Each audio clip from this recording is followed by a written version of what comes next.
Well, howdy do, buckaroos. This is Joe Leydon of Cowboys and Indians magazine, and it is my great pleasure this afternoon to be talking with Lisa Sutton, the daughter of the great Lynn Anderson. And well, Lisa, you're not only a keeper of the flame, but you've been sort of, overseeing a lot of her legacy. You helped sort through the conversion of the recordings to new vinyl releases last year, didn't you? I did. It's been a labor of love. I've been learning a lot about mom. I'm already gonna get a little choked up. It's been a little bit since I've talked to her, and we've all been on COVID break. But yeah, we put together a record. I've been going through all of her history, and kind of making stuff. So the big release last year was the Rose Garden on pink vinyl, and we still have plenty. Mm-hmm. Just because, yeah, it was such a crazy year. The online sales, though, are really great. Go to our website, lynnandersonrosegarden.com, Mm-hmm. and I'll ship one to you. Okay. They're really beautiful. They're in pink vinyl, and they remastered. I got letters in from Reba and Mr. Clive Davis and stuff. And, we celebrated, even though it was kind of a rough year for everyone. I think it's wonderful. Mom's got so many different kinds of fans all over the place that, we'll keep sharing and caring. Now, you said something to me that was kind of amusing last time we chatted, that, and I mentioned this to you, that when we interviewed Kiefer Sutherland years ago when he was in a Western movie, Forsaken, that he was in college before he really began to appreciate what a great actor his father, Donald Sutherland, was. He started binging on old VHS tapes and going, oh my gosh. Now, you weren't quite that extreme, but I understand. But I am now that she's gone. I guess he's still had his father around to be able to go back and ask questions to. So thankfully, as he's discovering his father, he's still got him to ask. I'm kind of embarrassed of some of the stuff somewhat that I'm learning as I go, that I didn't get to go, hey mom, what was it like singing with so-and-so? Or, what was this recording about? Or, so he does have of course, his dad's a wonderful actor, right? Mom, a singer. Well, you were aware of what your mom did, and it wasn't like you had no idea. I had an idea, sure. Yeah. You jump down the rabbit hole after they die, and that's where I feel like I've been for the last couple of years. It's so many things, There was this beautiful, young, talented woman, and then there was kind of this tried and true cowgirl thing.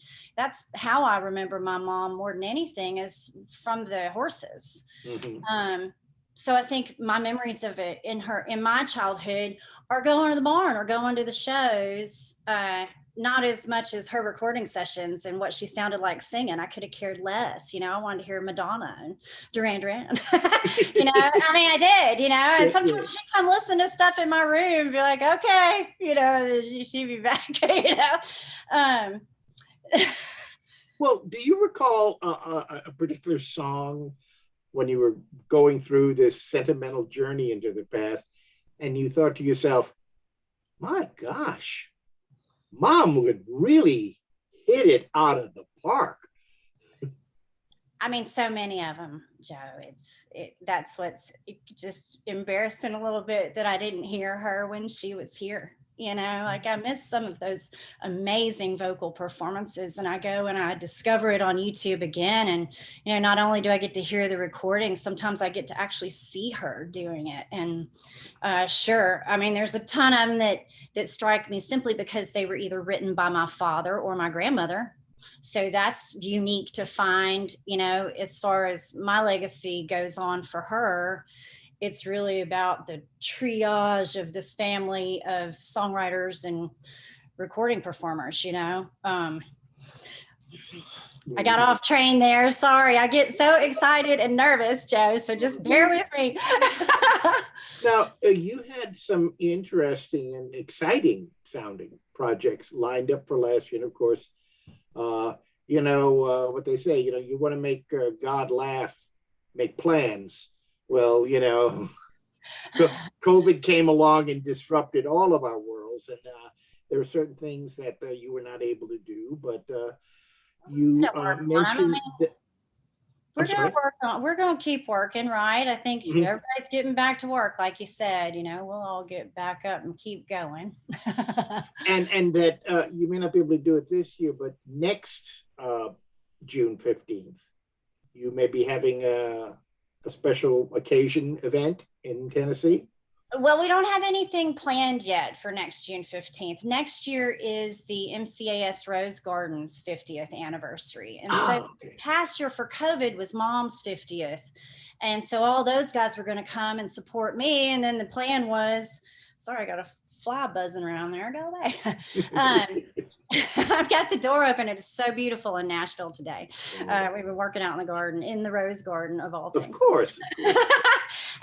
But I think so next year we're going to celebrate with the Rose Garden Marines from Mama San. And then every year we have a Rose Garden that's got over 100 Lynn Anderson hybrid teas here in Nashville. And so over at Woodlawn, we get a lot of visitors there kind of year round, which is inspiring. They sign the books and they come to the website, they leave notes and stuff. Mom's in there with Tammy, and a lot of people are down her row. It's pretty neat. She's in good company, so to say. So we'll do events year long there. We kind of move things there. We'll do some marine things, but until I want to get a star on the Walk of Fame for Mom. I wonder when Nashville will reopen and start doing those ceremonies again, because then I think that would be a nice way to have everybody come in again. There's music fans, there's marine fans, there's horse fans. Then I'd have an excuse to get everybody to come to town and support us again. This past year, the Country Music Hall of Fame had done a piece, and then Ernest Tubb had us downtown with my adorable Maverick. You can barely see him back there, but I have a horse in my living room. A life-size one with a parade saddle on it. So we had an exhibit down there, but then we were kind of shut down. So now I feel like I need a lot of moving parts. I like to keep it exciting. I think that if we're going to do something, I want to do it big. So I don't have a specific June 15th yet, but we'll have one. Now tell me a little bit. I'm trying to keep in mind that there are things you and I talked about that people are watching this, hopefully, who are not quite aware of certain aspects of your mom's career and history and legend. What was the name you mentioned, the Marines?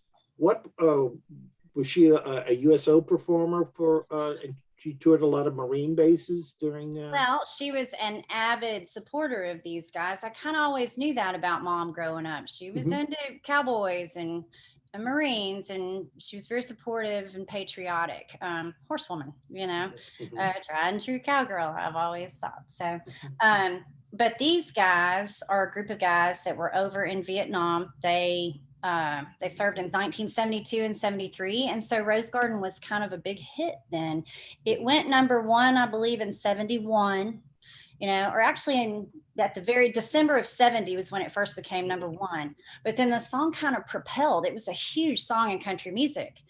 And apparently the United States Marine Corps pulled it and used it for their television ads. And so there's a famous poster where there's a sergeant and he's hollering at a guy, and it's like a drill sergeant, and he's rah, rah, rah, and they say, "We don't promise you a Rose Garden, the U.S. Marine," And well, kind of fun. So Mom was pretty proud of that. And I knew that poster hung in our house, as a young girl and stuff. And it was signed by the commandant, who was, a big deal. Mom was very proud of this, but I didn't understand until after she died. At her funeral at Woodlawn, they sent Marines and they sent roses, and they were moved, and it moved me. I thought, wow, and it was very honor. It felt very honoring. So I've kind of made it a point to make sure those guys get remembered on her behalf, but their behalf too. They served from 72 to 73 in Nampong, Thailand, in the pits of hell. And I guess they went over there in a private situation, undercover or whatnot.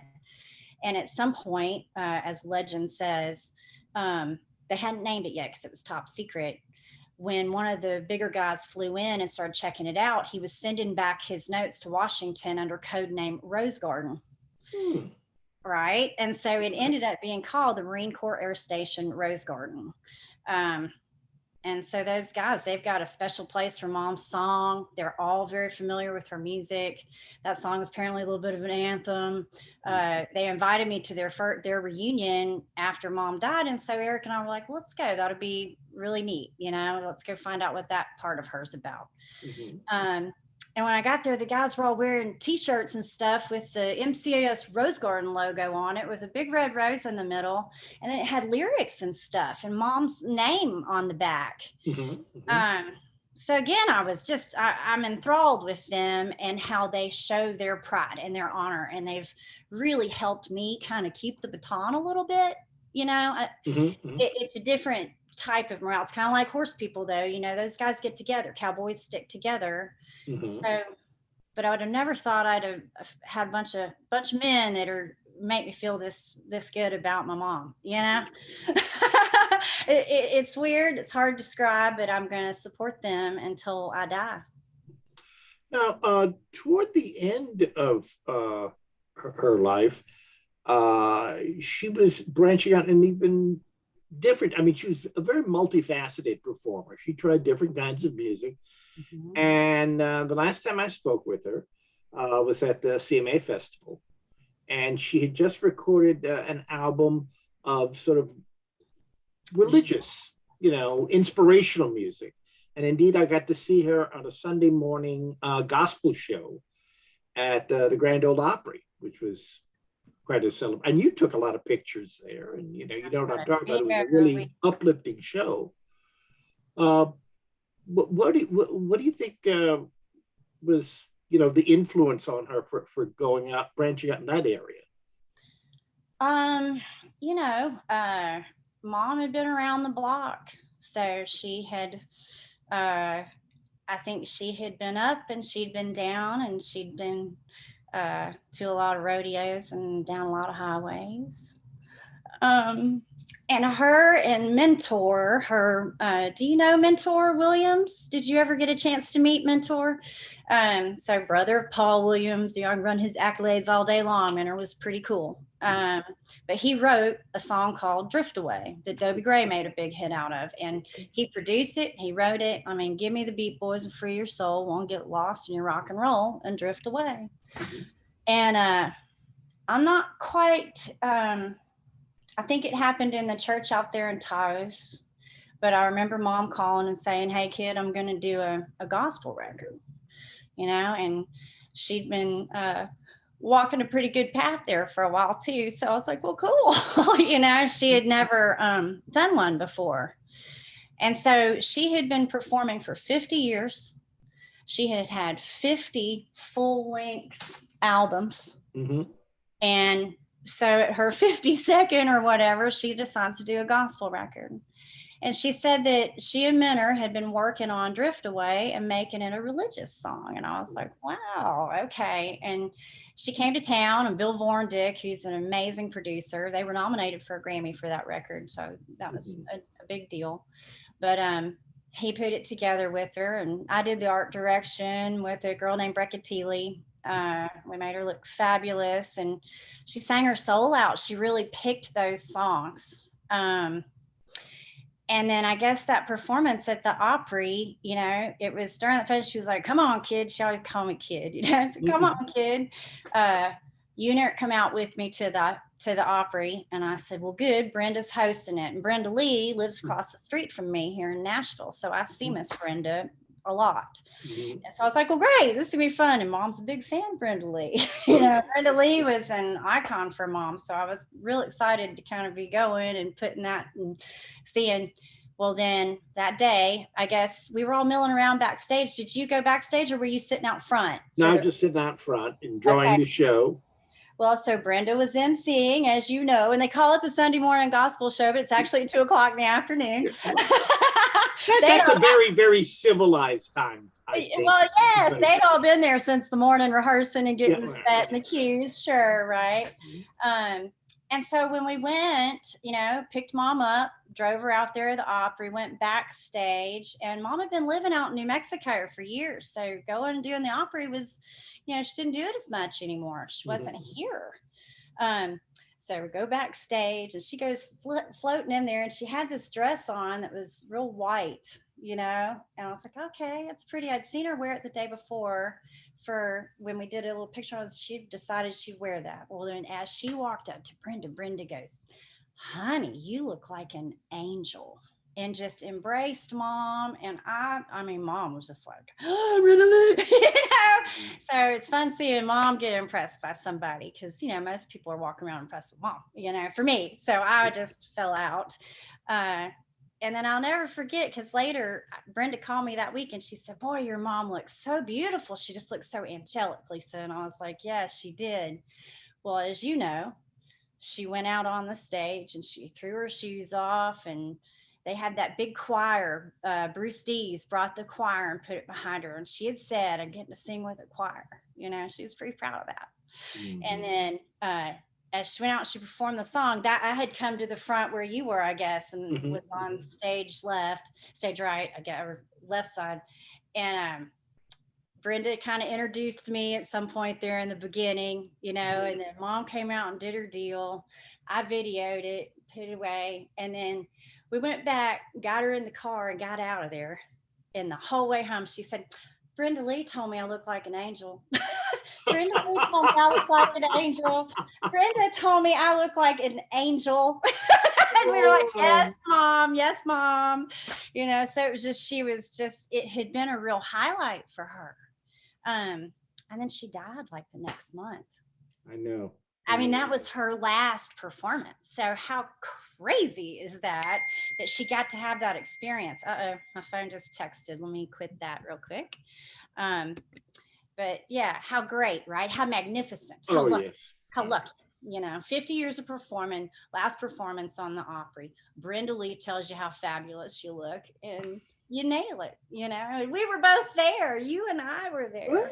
Well, you see, I'd interviewed your mom at the convention center during the CMA, and she more or less invited me, to come to, the show.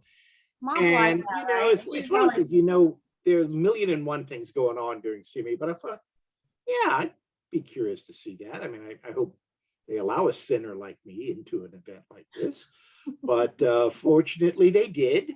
And like you, I mean, I couldn't get over the news when your mother passed away. Oh my gosh. I wonder if I providentially witnessed one of her last performances. So we did, we did.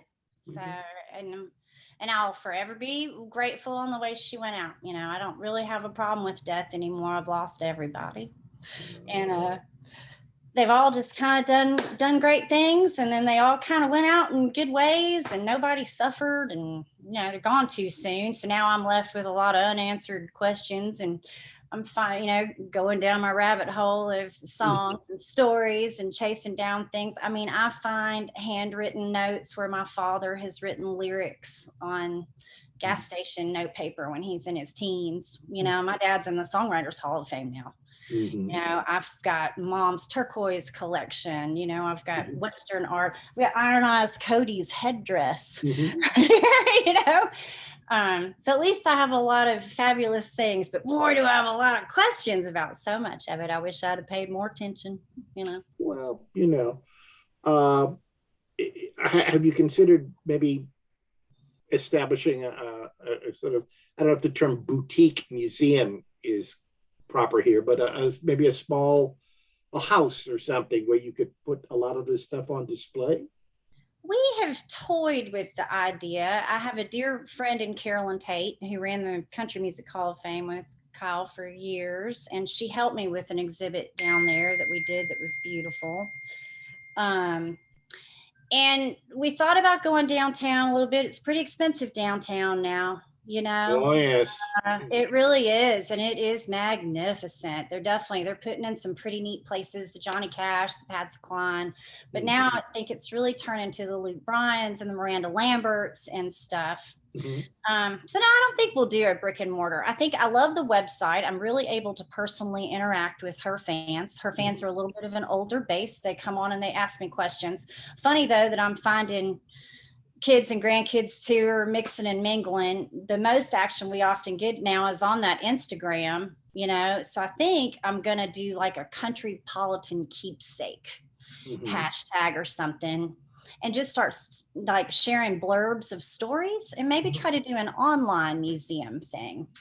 You know, I feel like I've got a knack for blogging and writing and stuff. So I think I'm going to maybe just go more into a virtual entity of the Anderson, Sutton, you know, song, music, collectibles. There's just stuff, and it makes such a great American story to me. I think, you know, I think of them in a way that cowboys and Indians. And I mean, I do, you know, and it's funny I get to talk to you. I've been dying to, you know, so thank you for having me.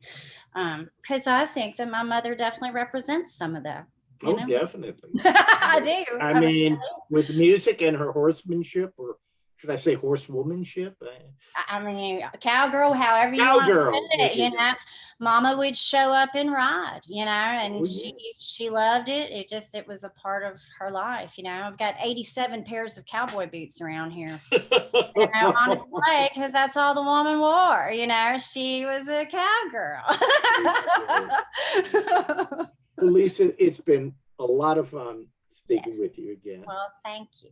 And I can only hope that, you know, when I shuffle off this mortal coil, my son is, well, I don't know if I have a legacy for him to attend to, but I hope he's just as happy now that, you know, I was his dad, you know. Yes. You're kind of the collector and the connoisseur of intellectual property right of the Western and the unique Indian and stuff. I love your magazine. I really do. You really put together beautiful collections and photography and stories. I just love you.